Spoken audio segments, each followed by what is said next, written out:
po sa ating lahat. Dito tayo sa Cuyapu, Nueva Ecija. At tinitingnan natin to, pastured land, agricultural land.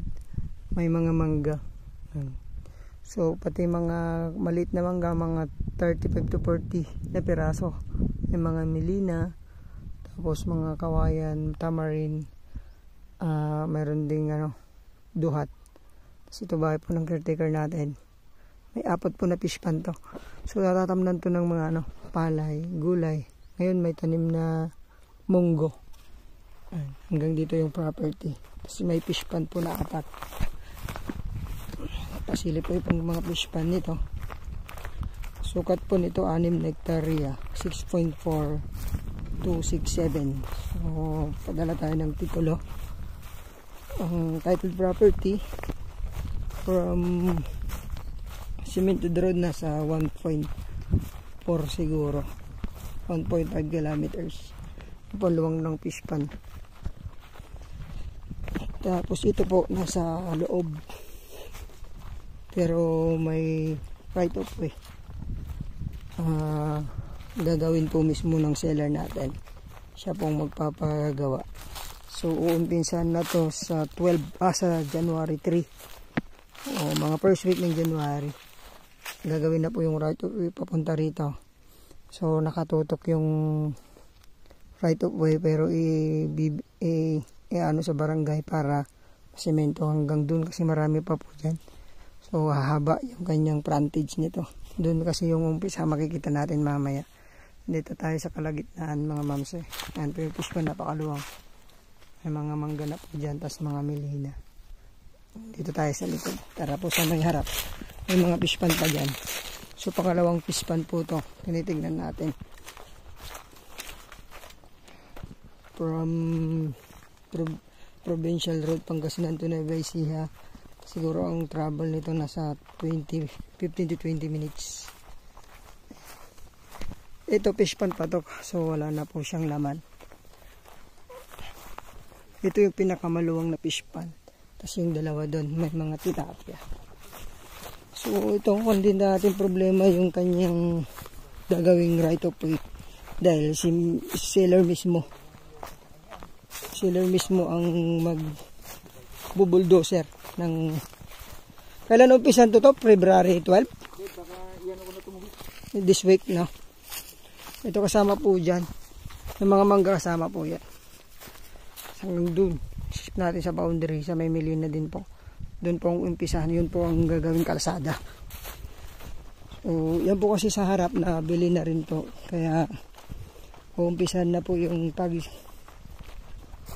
pag-grader po ng kalsada.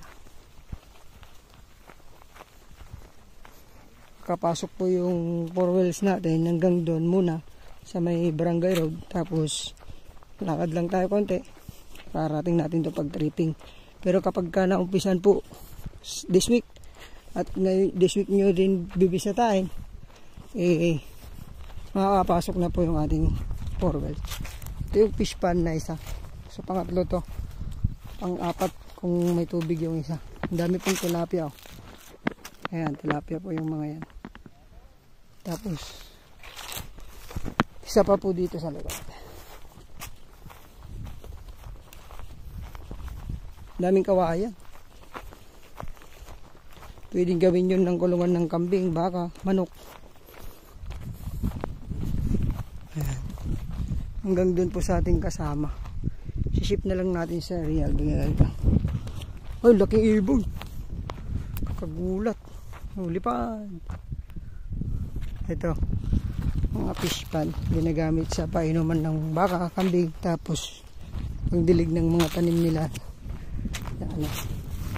Tanim nila na munggo.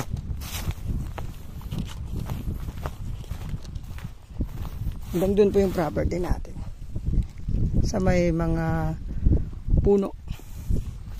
Gaganda rin ng munggo po nila. Ayan po yung kasama natin. Nabenta nila yung sa harap. Ayun. So kung susumain po hanggang sa may barangay road, nasa 300 to 400.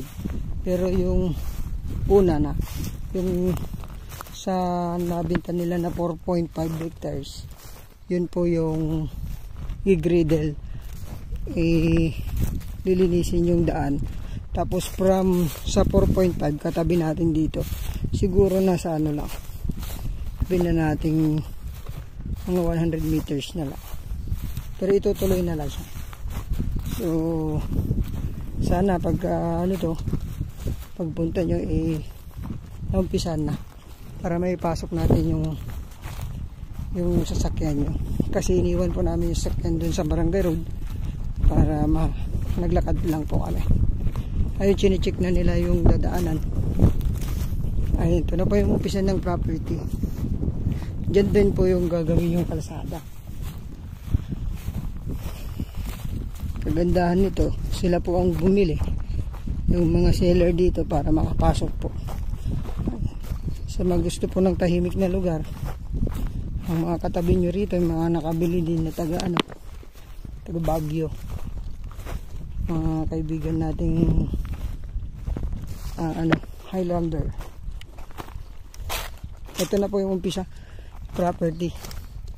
Dito po yung muhon. Sana. Ayun po yung muhon. Tapos pag ganun, ito yung property natin. Tapos pag ganun naman, si-shape natin to mga mamse, ganyan.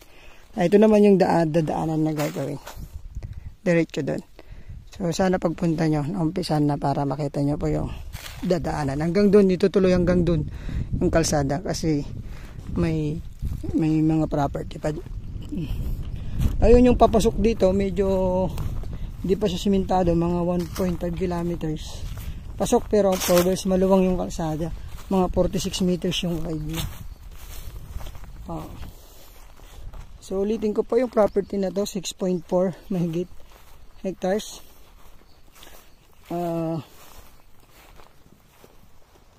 May mga tanim na mangga, kawayan, tsaka may fish pan. Taniman ng palay, gulay, pwede sa lugar na to. Sana magustuhan nyo to. God bless po sa ating lahat. Ayun, ito po yung right of way. Yung dadaanan maluwang. Hanggang dun yung barangay road natin. Papunta yun dun sa ating property.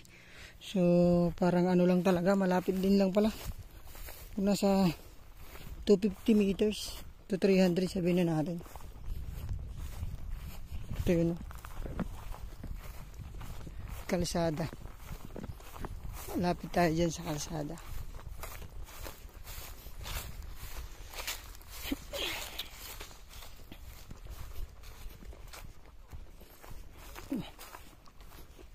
Ito, tatabunan to ng seller natin.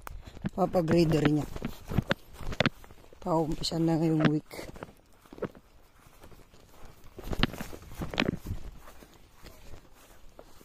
Ito, palinisan.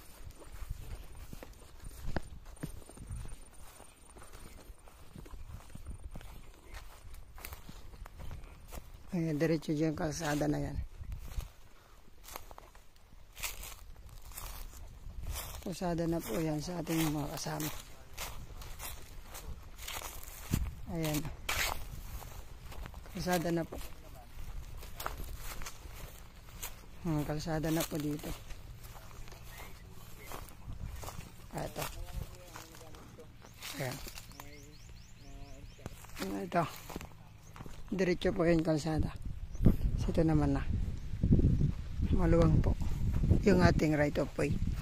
Ganyan po doon. So yun. Salamat po. God bless po sa ating lahat. Ito pa pala yung palabas ng from cemented road. Ayan yung property. Mga